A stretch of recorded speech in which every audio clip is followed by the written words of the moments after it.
আল্লাহ কোরআন প্রতিষ্ঠার জন্য যদি আমার জীবন দেওয়ার প্রয়োজন হয় তবু আমি দিতে রাজি আছি। আল্লাহ আপনি বদরের ময়দানে ইসলামের চূড়ান্ত বিজয় দান করে দেন।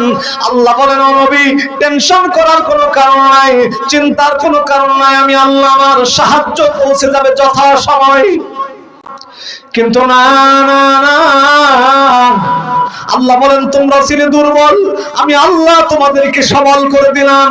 পরিস্থিতি এমন হয়ে গেল, আমি আল্লাহ তোমাদেরকে 68টা বানিয়ে দিলাম। ওয়েট করো, ধৈর্য ধারণ করো, আগামীর পার্লামেন্ট হবে কোরআনের পার্লামেন্টে, কোনো সন্দেহ নাই।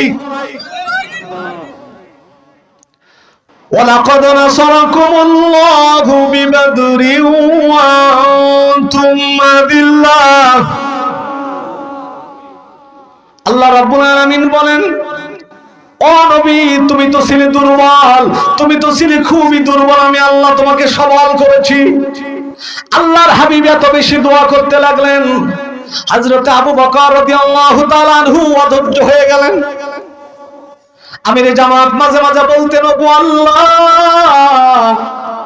আমি আপনার ধৈর্য দেখে আমি মাঝে মাঝে অধৈর্য হয়ে যাই।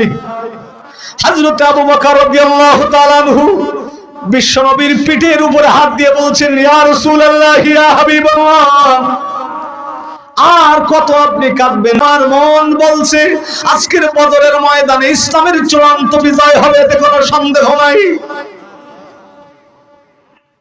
বিশ্বনবী আমার মাথা উঠালেন।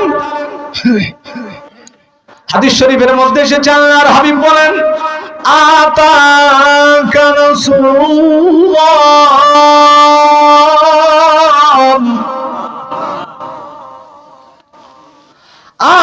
আতাকা রাসূলুল্লাহ।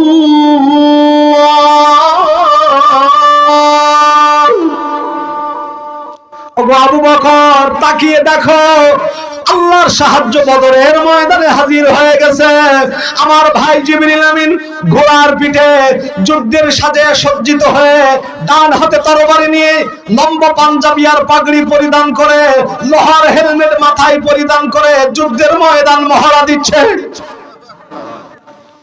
আমি গভীরভাবে ভেবে দেখলাম, বদরের মাঠে মুসলমানদের সৈন্য সংখ্যা কম ছিল, অথচ বদরের মাঠে মুসলমানদের বিজয় কেন হলো জানার দরকার আছে না নাই?